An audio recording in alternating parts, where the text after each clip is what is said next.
Welcome back to Talk Back, the tough show with tough questions. We're talking to Ghulam Mustafa Kar. We talked about your predictions. Let's move on to some of your other statements. In 2004, 4 December, to the PPI, you said Pakistan lacks good leadership, which is what you've just been saying right now. Yes. To effect. All right. I'm going to read out some stats to you. Last fiscal year, 6.8% GDP growth, $15.6 billion reserves in our treasury. Banking growing at double-digit rates. Revenue, which has reached the 1 trillion rupee mark. Exports have crossed 17 billion rupees. Record foreign debt investment, $6.3 billion per year at this point. Your government never did this, sir. Fantastic. If people believe what you're saying, and if this is correct, Pakistan would have become now Japan, or it would become. So you're disagreeing with the numbers the government puts out? All rubbish. Today, the people of Pakistan are starving. They are in a position. Well, yes, that's true. That under the leadership of the present Prime Minister, a certain class has grown unproportionately, and especially the banks and other big the media, people, the telecommunications industry. Yes. What about them? They have grown. But media is good if they have grown, but the people have become poorer. What use of this, all your GDP and everything, what you are saying, where the people... These are numbers verified by International Monetary Fund and international institutions, sir. Yes, go. This is not just the government talking. Please go These out, are verified go numbers. out on the street and ask how much the people, common man has benefited. My question to you, sir. The common man is in a miserable condition. I don't think, since the creation of Pakistan, the people of Pakistan have not been so poor, and the people of Pakistan have not been so miserable as the people of Pakistan are today. My question to you, sir, simply said was, did your government or the governments you served under, recent or not so recent, have they provided this sort of growth? Well, I must tell you, if you compare these people, this people's government, and talk about Mr. Zulfikar Ali Bhutto, and think from Khyber to Karachi and people living abroad, they were politically, economically in a much better condition what they are today. Today, yes, today the situation is like, at one time there were 22 families in Pakistan and they had control over everything. Today there might be 200 to 300 families in Pakistan. What about Benazir's government, sir? What about Mohtara's government? But I think people were much happy in Mohtara's government, or even Nawaz Sharif's government. What about the corruption in those governments, sir? You're talking about corruption? I think the corruption Pakistan is going through today, they have never witnessed that kind of corruption. There was corruption in other governments also. I'm not saying that there was no corruption, but today the corruption has reached the highest limit which they could go.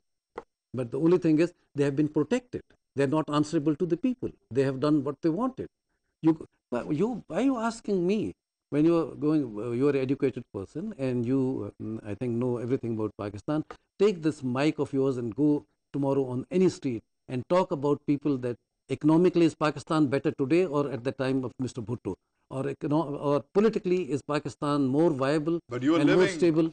You're living that you're referring to an age which is gone, sir. I'm also talking about the other governments you served under. I'm talking about the government of the chairperson, the current, the living, not the dead. The living chairperson of your party. Yes. And the living chairperson of your party has been in power twice, and she hasn't provided this sort of growth. Yes. I think, I don't know about the growth you are talking about, but the people politically, economically were much happier, the one thing. And the other thing is, talk about this, your own province. When Benazir took over, this province, the country was ruled by dacoits and outlaws. The previous government had used army, rangers, everything, but the situation had gone worse. When she came to power, she sent back the army, she sent back the rangers, and with her political ability, the law and order was restored. All right. Now, today, if you're talking about that, first of all, you must remember, you're talking about these figures. Do you see this federation surviving? What is the situation in Balochistan? How is the situation in frontier? And how is the situation in Sindh? And even Punjab today? And look at the damage which has been done. What is left? Now, today, this judiciary have recovered. But the state of the armed forces today, and the situation the armed forces are living, the armed forces of Pakistan have never been under fire the way they are today. What kind of figures are we going to have if there is confrontation between the armed forces and the people of Pakistan tomorrow?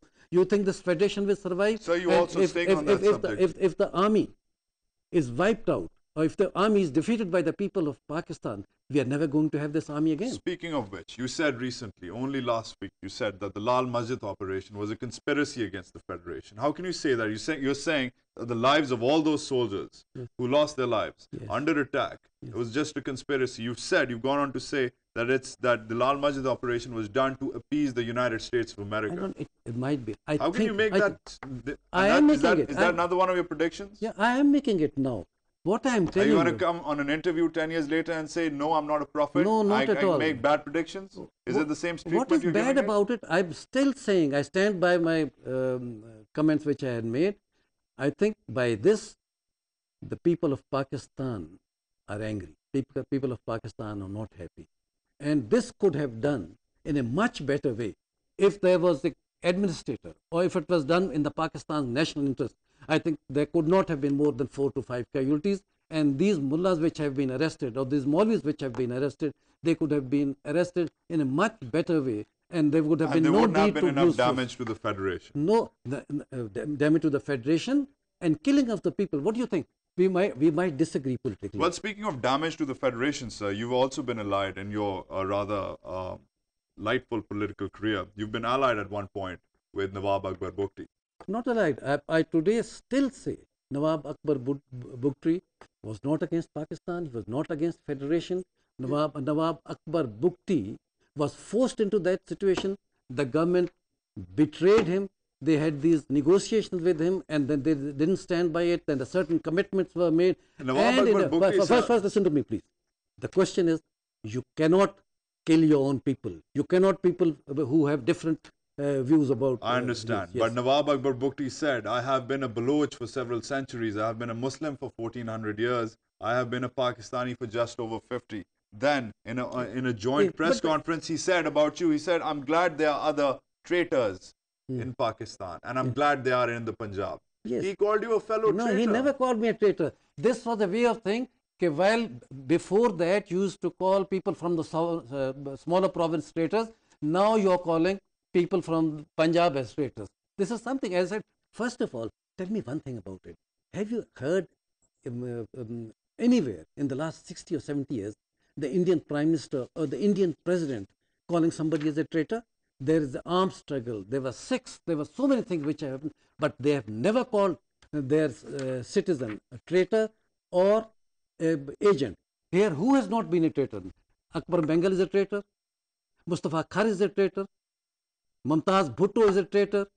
Itazaz Ahsan has been dubbed as a traitor. Wali Khan is a traitor. Then everybody who differs with you is a traitor. Who says that?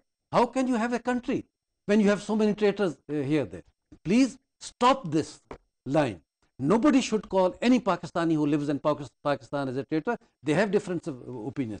Now, G.M. Sayyid, I don't call him a traitor. He was a person who worked for Pakistan. But afterwards, by the force of circumstances, you push people to an extent. What do you think? Are we prophets? You call everybody a traitor. You don't listen to them. What did you do? Was Mujib a traitor? He was not a traitor. Was Sarwardi a traitor? He was not a traitor. You forced them to become traitors. The system of our country is such. I think nobody living in Pakistan is a traitor. Even today, you have this. You think Bhutto should have negotiated more with Mujib? You just called him not a traitor. You said he's not a traitor. He shouldn't have negotiated with it. But by the time we started negotiating,